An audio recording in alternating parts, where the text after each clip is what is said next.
Hello everyone! Magandang araw sa inyo lahat. Welcome back sa aming YouTube channel, Farm TV Realty Lopez. This is Louis, one of your site locators today.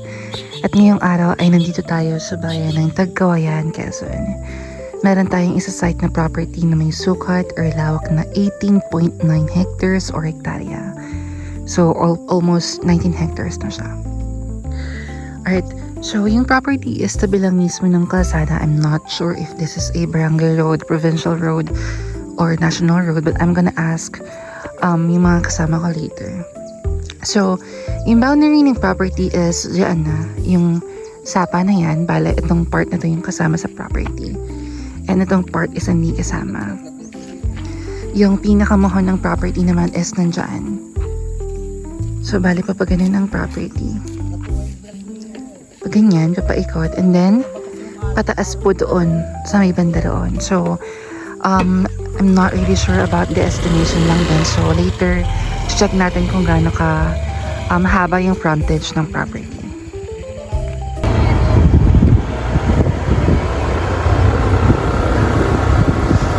Alright, so right now, try natin tingnan kung gaano kahaba ang frontage ng property. Tapos wala rin yung post nila ito. Dito po. Oh, pasok yan. Pasok po itong part na to. Oo. Pasok tayo sa kalsada. Part ito is pasok. So, parang tuhog po siya ng kalsada, no? Oo. Pasok dito tayo dyan. Okay. So, dala namin ito. So, tuhog daw siya ng kalsada. Bale, itong part na ito is nila.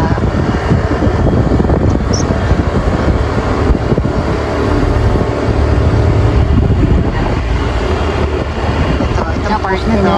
Pati ito. Mapuputol tayo dito pagdating dito sa loob niya. Saan po? Ito. Ahon tayo kung tuturo ulit sa'yo. Papasok tayo. Hanggang dito lang po. Yan ang ininong po yung bahay ko. Papasok natin yan. Okay. Hindi na ito. Hindi tayo sa may pagitan. So, yan. Dala yan. Papasok pa yan doon. Saka ito. Dala ito. Mahaba rin po pala talaga. Oh, Naputol lang dun sa part doon. Oo, yung pinaan ng karsada. Ilang poste na ba? Yung poste. Bilangin na lang po pagpabalik. Oo, hanggang dito tayo. Yan. Tatay ni Mayit. Yan yung tatay ni Mayit. Hanggang dito tayo. Nariyan ang muhon yan, no? Sa ibabang yun. Dito po sa baba. Yan, dyan. Sa ibabang yan. Doon. Sa may ibaba nung nyug na yun. Ah. Yan. Kaya. Nariyan ang muhon yan. Buhay na buhay. Alright. So, guys, kung nakita nyo kanina, marami tayong posting na daanan. And then yung pinakamahon. Hindi, kahit dito na lang po yung ano. Totoo, sasabihin ko na lang po. Dito po sa may bantang baba yung mohon, no? Sa baba po yung mohon dito, no? Doon pa po, sa may baba ng nyug. Okay, yung pinakamohon daw is nasa pinakababa ng nyug na yan. Itong part na to is kasama din, parang may mohon din daw sa part na yun. Ayan, ito yung pose ng kuryente. So, ang nangyari pala guys is kanina parang may naputol na part. May naputol dun sa kalsada. So, merong part doon na nadaanan na hindi nakasama sa property. And then, tumuloy na lang siya hanggang dito. Later, tuturo ko kung hanggang saan yung naputol na part ng property. Bale, ito is kasama pa rin. Ito pong taas, kasama pa rin po to. Dito lang po sa may ito. Ito lang niya, itong mataasan niyo. Ah, okay. Okay. Itong nyug na to is, ito yung pinaka boundary ng property. Ayan. Dito naman is may mga anahaw. Maraming mga niyog. Ang sabi is parang ang estimation dito. Before kasi is mga around 6,000 yung puno ng niyog. Pero because of the typhoons na dumaan, nabawasan na siya or natumba na yung ibang niyog. So, bali ngayon ang estimation is mga nasa 4,000 more or less na lang. And tuwing yung last na paglulukad dito parang mga nasa naka 10 tonelada pa daw sila ng nalukad. Okay. Alright, so itong part ito is kasama na rin. Ayan. So later bilangin natin kung mga ilang poste yung ang nadaanan ng property or yung mga nasakop ng property. And as you can see naman, ang kalsada is cemented. So, very easy access pa din kahit anong sasakyan yung gamitin nyo. Alright, nabilang tayo ng poste to. So, yun yung status. Dito na yung pangalawang poste.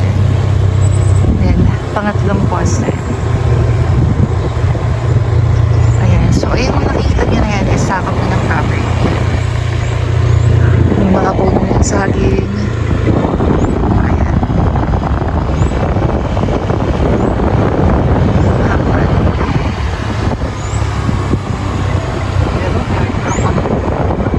Opo. Malalim po sa part na yun, no?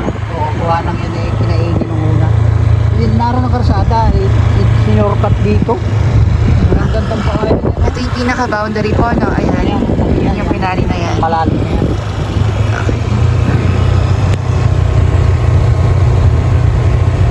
Pantay naman yan. Sa baba. Sa baba po. Pantay yan. Ayan. Bantay naman daw yung nasa ibaba. Hanggang saan po yung putol nito? Sa ano? Ay, ayun na eh. Poste natin yun. Yung poste po na yun. Oo. Yung paglusong. Ito, putol na ito.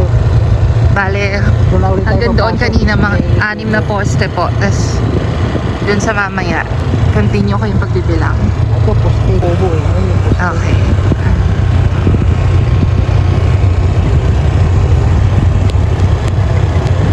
So, again, dito yung may kubo. Ayan, dyan po yung may kalsada daw po yung pababa.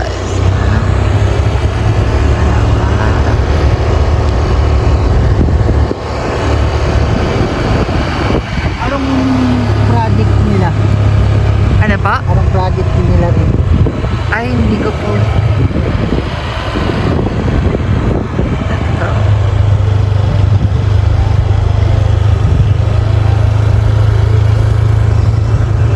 Apat.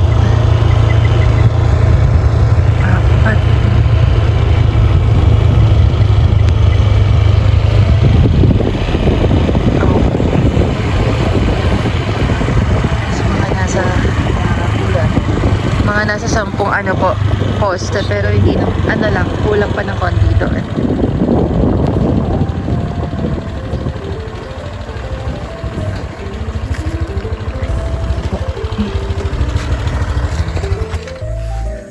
Asa na yung payong?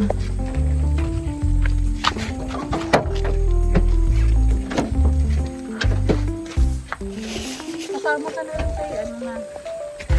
Okay, so ito po yung nabanggit ko kanina na bahay kubo or yung naipakita ko kanina na pahapyawan ng video. Alright, so ngayon naman is to try kong ipakita yung ilan sa mga tanim dito. Yan, sabi nung isa sa mga nakapangalan nila sa titulo is ito yung pinagtirahan nila nung pandemic since malayo sa, you know, sa ibang tao, so safe dito na para magstay. Okay. Ayan.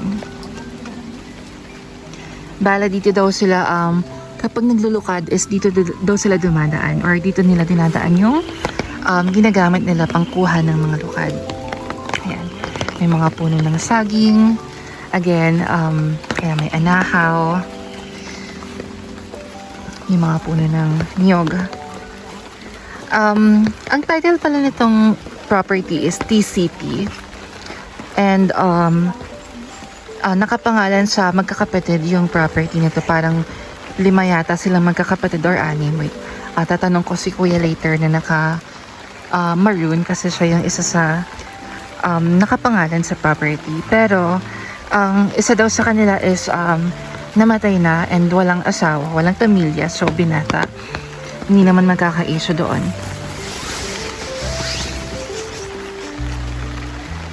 Okay, medyo maputik lang ngayon at dahil ay umuulan. Okay. Ayan, ito yung mga niyog. Again, dito dinadaan yung mga nalulukad nila every time na lukaran season. Parang wala rin masyadong ibang tanim na fruit-bearing trees.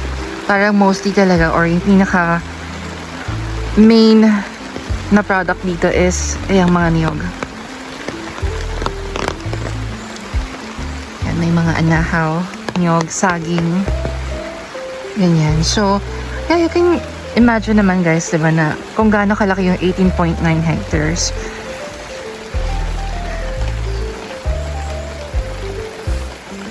Ayan, I think makita rin naman kanina sa video yung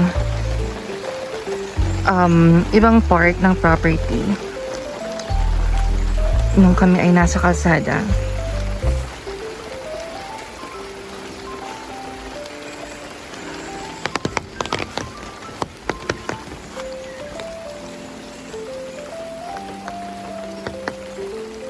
Ayan. Ito yung mga pinaglukaran. Pakita ko na rin.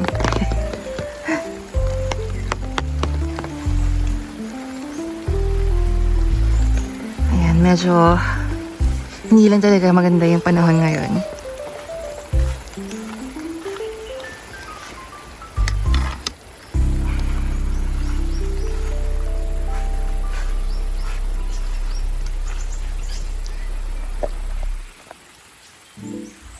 Okay.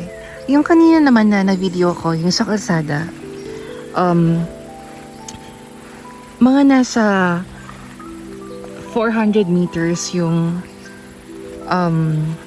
tawag dito, yung frontage ng property. Bale, merong part lang na naputol yung pinaka frontage, and then tumuloy siya hanggang doon sa last na pinakita ko. Ayun, so mga nasa 400 yung frontage, more or less. Again, ang main source of income or main product here is yung mga puno ng niyog na yan. Right now, I think magaganda yung puno ng niyog. Marami silang magbunga. So, again, like what I mentioned, or kung hindi nyo narinig kanina, every time na naglulukad sila is mga 10 tonelada pa yung nalulukad. Again, before, mga nasa 6,000 yung puno ng niyog, but because of the typhoons, is nabawasan na lang. It's naging around, like more or less, 4,000 na lang na puno ng niyog. But still, it's a lot, you know, it's still a lot. So, hindi naman like kayo malulugi if ever na mabili niyo yung property dahil meron at meron kayong magiging income sa property na to. Okay, again, ang kagandahan dito is katabi lang siya ng kalsada. So, super accessible siya. You can use like motorcycles or 4 wheels. Kahit anong vehicles ang gamitin nyo.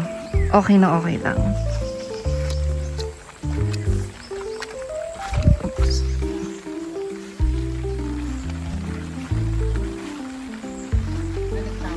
Ayan. So, hindi ko na rin kayo maililibot dahil may kalakihan nga ang property. But at least, napahapyawa naman yung ibang part, and kita naman din sa mga videos kanina or yung sakop or yung sasakop po ng property. Yung kalsada po ba na yan is provincial road or Ano siya? yung kalsada po, provincial road po ba yan? Parang ano ito, yung tawag dito nun. Yung ginagawa, pag-version? Hindi. Barangay road, hindi yung barangay road. Kasi yan ay diretso ng ginyangan eh. Oo. Baka diversion po, no? Ay, ang diversion ay naandun pa. Doon Sa pa. Manatog, ginagawa pa. Napatigil nga, na flood control yung ganyan. Ayun lang po. Tinakot na yung makinarya.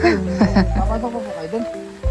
Okay na po dito. Kala ko, Naipakita naman na yung ano yun. Ganda yung ganyan pala, malawak pang maraming nyug doon. Ay, marami pa po. Mas Sige, maraming try yun po doon. natin Marami. pakita sa video. Dito, mas yan dito ka lang sa pansay na ito. Maganda dito, mas marami ang Ilan po ulit kayo magkakapatid na nakapangalan sa ano? Kami ay siyam. Nagawa na ang patay. Asyam po kayo. Di, Sa limang patay. ito na. Yung isa, binata, walang pamilya. Okay. Kilala mo si Kuya John? Doon yun na balda, oh. Nangangawit. Ito, oh. Nangangawit siya. Pareho pong walang pamilya yung namatay. Yung isa, Yung isa lang yung po. panganay doon, may pamilya. Ah, okay. Okay naman ang mga anak. Ang paper may yung panganay. Wala Ayan. problema rin sa ano. So I was wrong. I thought only 5. Pero 9 daw silang magkakapatid. Oo, meron na. Pero lahat po kayo magkakapatid na sa title po. Okay. Alright. So 9 sila magkakapatid. 2 yung namatay. One of them is yung isa sa namatay is ano na daw, binata pa, so walang problem doon. Same lang naman dun sa isang namatay na may mga anak, wala rin naman daw problem. Ayan. At least medyo nalino ko naman kahit papano. Okay. Alright, ayan, kung makikita nyo, ayan yung mga puno ng nyog. I'm not really sure if visible, pero parang silhouette siya sa video. Pero ayan, marami pa rin magbunga ang mga niyog dito. Okay. Alright guys, so if you have any questions like inquiries, do not hesitate to message us or call us through the phone numbers na nasa upper right side ng video. Again, this is Luis, one of your site logators today. Thank you so much and see you on our next vlogs. Bye!